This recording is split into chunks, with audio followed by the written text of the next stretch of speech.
R6 media ఆరోగ్య సమస్యలతో ఇబ్బంది పడుతున్న ప్రతి ఒక్కరికి సకాలంలో వైద్య సహాయం అందించడమే కూటమి ప్రభుత్వ లక్ష్యమని తాడేపల్లిగూడెం శాసనసభ్యులు ప్రభుత్వ విప్ బొలిశెట్టి శ్రీనివాస్ అన్నారు. ఎమ్మెల్యే క్యాంపు కార్యాలయంలో సోమవారం ముఖ్యమంత్రి సహాయ నిధి చెక్కులు పంపిణీ చేశారు. 44 మంది లబ్ధిదారులకు 21,92,999 విలువైన చెక్కులు ఎమ్మెల్యే శ్రీనివాస్ అందజేశారు. ఈ సందర్భంగా ఎమ్మెల్యే మాట్లాడుతూ వైద్య సహాయం విషయంలో ముఖ్యమంత్రి చంద్రబాబు నాయుడికి అందరూ రుణపడి ఉండాలని, గత ప్రభుత్వం కనీసం వైద్య సహాయం కావాల్సిన వారికి 6 నెలలు సంవత్సర కాలం వేచి చేయాలని వచ్చిందని అన్నారు. కూటమి ప్రభుత్వం ప్రజల ఆరోగ్యం పెద్దపీట వేసిందని అన్నారు. ముఖ్యమంత్రి సహాయ నిధి సొమ్ము నెల రోజుల లోపే అందే విధంగా కృషి చేస్తామని, గత ప్రభుత్వం దోపిడీ చేయడం తప్ప ప్రజలకు మేలనే ఆలోచన చేయలేదని విమర్శించారు. ఆర్థిక ఇబ్బందులు ఉన్న ప్రతి ఎలాంటి ఆలస్యం లేకుండా చర్యలు చేపట్టామన్నారు.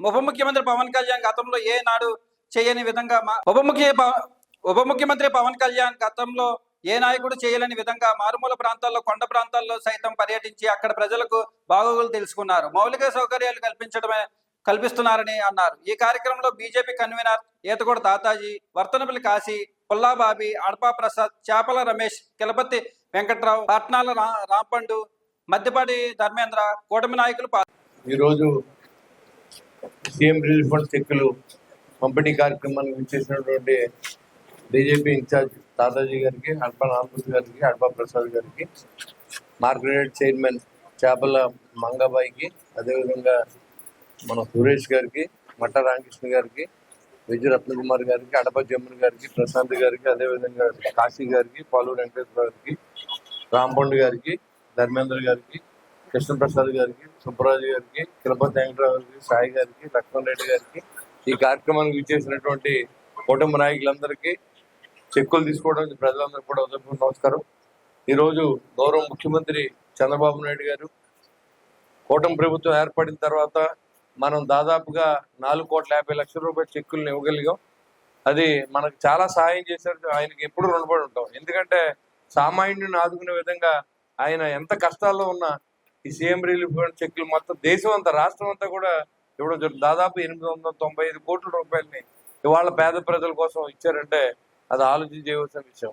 ఎందుకంటే ఒక పక్కన రాష్ట్రంలో నిధులు కొరత అయినప్పుడు కూడా ఇవాళ ఎంతమంది పెట్టినా అంతమందికి లేదనకుండా మనం ఈ రోజు వరకు ఇచ్చుకుంటూ వస్తూ ఉన్నాం. ఎలిజిబిలిటీ ఉన్న ప్రతి చెక్కుని మనం అందజేస్తూ ఉన్నాం. ఇది ఒక 15-20 రోజుల్లోనే మనం చేయించేస్తాం. ఇదొకలాగా 6 నెలలు, సంవత్సరం. మరి గత ప్రభుత్వం ఎందుకు ఇవన్నీ నిర్లక్ష్యం చేసి ఈ పేద ప్రజలు ఎందుకు పట్టించుకోలేదో సమాధానం చెప్పాలి. ఇవాళ జగన్మోహన్ రెడ్డి మాట్లాడుతూ ఉంటాడు, ఓ పక్కన పేరు కానీ మాట్లాడుతూ ఉంటాడు. మీరు ఈ రాష్ట్రాన్ని పరిపాలించే దోచుకున్నారనేది వాస్తవం. అది మానేసి మీరు ఇప్పుడు పనిచేసే పవన్ కళ్యాణ్ గారిని కానీ, చంద్రబాబు నాయుడు గారిని కానీ, లోకేష్ గారిని కానీ, అదేవిధంగా బీజేపీ నాయకులు నరేంద్ర మోడీ గారి గురించి, కూటమి గురించి మాట్లాడే అర్హత మీకు లేదు. ఎందుకంటే ఇవాళ పేద ప్రజలనే పట్టించుకోలేదు, ప్రభుత్వాన్ని పట్టించుకోలేదు, సొంత ఆర్జనే జేయంగా పట్టుకుని బతుకున్న ఈ వైసీపీ నాయకులు ఇవాళ రోడ్డెక్కి మాట్లాడుతుంటే చాలా ఆశాస్పదంగా ఉంది. ఇవాళ నిరంతరం ఇవాళ కూటమి ప్రభుత్వం వచ్చిన తర్వాత ఇవాళ పవన్ కళ్యాణ్ చూసుకుంటే ఎక్కడో పార్వతీపురం అడవుల్లోకి వెళ్ళవలసిన అవసరం ఉంది. నక్సలైట్ ఏదిగింది, అక్కడ రోడ్లు లేవు. ఒక బాలింత రావాలంటే ఒక నులక మంచం మీద తీసుకొచ్చి ఆ నులక మంచం దాని మీద మోసుకుని దాదాపు 10 కిలోమీటర్లు కూడా నడిచిన సందర్భాలు మనం చూస్తూ ఉన్నాం.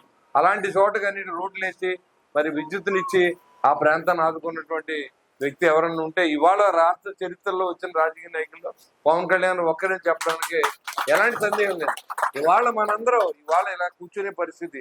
ఈ వరకు జనసేన పార్టీ లీడర్స్ కానీ, కూటమి నాయకులు గత 5 సంవత్సరాల్లో ఎక్కడ మాట్లాడే అవకాశం కానీ ఎవరన్నా పోస్ట్ పెట్టినా తీసుకెళ్లి కొట్టడం కానీ, బ్యానర్ పెడితే కొట్టడం కానీ దౌర్జన్య పరిపాలన చేశారు. మనం వచ్చిన తర్వాత ఈ 18 నెలల్లో ఏ వైసీపీ నాయకుడు కాదు ఎవరిని పోలీస్ స్టేషన్కి వెళ్ళకూడదు, అంతా సవ్యంగా జరగాలని మాత్రం చెప్పాం. ఎక్కడైనా లా అండ్ ఆర్డర్ తేడా వస్తే మాత్రం ఖచ్చితంగా వాళ్ళ మీద యాక్షన్ తీసుకున్నాం కాదు, వాళ్ళని రోడ్డు మీద పెట్టి కొట్టించి బాధ్యత కూడా నేను తీసుకున్నాం. ఎలాంటి ఇబ్బంది లేదు. రౌడీజం అనేది లేకుండా చేయాలని మనం చేయం. అదేవిధంగా మరి ఈరోజు మీరందరూ సహకారంతో ఇవాళ ఎమ్మెల్యేని అయ్యింది నేను అంటే దానికి కారణం నాతో పాటు ఎంతోమంది వందలాది కిలోమీటర్లో పాదయాత్ర చేశారు. దాన్ని గౌరవించి మరి వాళ్ళ ముఖ్యమంత్రి గారు నారా చంద్రబాబు నాయుడు గారు, పవన్ కళ్యాణ్ గారు, బీజేపీ నాయకత్వం అంతా కూడా నన్ను ఏకగ్రీవంగా ఇక్కడ నిలబెట్టి మీకు అందరూ సేవ చేసే అవకాశం కల్పించినందుకు ముందుగా వారందరికీ నా ధన్యవాదాలు. ఎందుకంటే ఇవాళ ఈ పవర్ లేకపోతే మనం ఏం చేయలేం. పవర్ ఉంటేనే మనం 10 మందికి సాయం చేయగలం. మీరు ఏదైతే ఓటేసి మమ్మల్ని గెలిపించారో ఆ ఓట్లు మీకోసం వాడాలని నేను పదే పదే చెప్తున్నాను, మళ్ళీ చెప్తున్నాను. మనం ఏదైనా కానీ ఎవరు పార్షాలిటీ లేకుండా ప్రభుత్వం నుంచి వచ్చే ప్రతి రూపాయి అందరికి చేద్దాం. ఇవాళ ఆ లెక్కేసుకుంటే ఇవాళ కొత్త ప్రభుత్వాలు వచ్చిన తర్వాత ఇంకా పెన్షన్లు మనం ఇవ్వలేకపోయాం. దానికి కూడా ముఖ్యమంత్రి గారు ప్రయత్నం చేస్తూ ఉన్నారు. ఇళ్ల స్థలాలు ఇవ్వాలని చెప్పి అనుకున్నాం. ఆర్థికంగా చాలా ఇబ్బందులు పడుతూ ఉంది ఈ ప్రభుత్వం. అయినప్పుడు కూడా ఏదో రకంగా ఆయన అనుభవాన్ని ఆయన నాయకత్వంలో, చంద్రబాబు నాయుడు నాయకత్వంలో, పవన్ కళ్యాణ్ నిజాయితీతో ఇవాళ మొత్తం అంతా రాష్ట్రం అంతా కూడా నిరంతరం ఎక్కడో చోట తిరుగుతూ ఉండి ఈ పోలవరం ప్రాజెక్టు కానీ, అమరావతి నగరం కానీ, తీర ప్రాంతాల అభివృద్ధి కానీ, నేషనల్ హైవేస్ డెవలప్మెంట్ లో కానీ, మరి రైల్వేస్ ప్రాజెక్ట్స్ కానీ ఇవన్నీ వచ్చిందంటే కూటమి ప్రభుత్వం. ఇవాళ 260 కోట్లు శాంక్షన్ చేశారు మనకి. దానికి కారణం కూటమి ప్రభుత్వంలో ఉన్నాం కాబట్టి.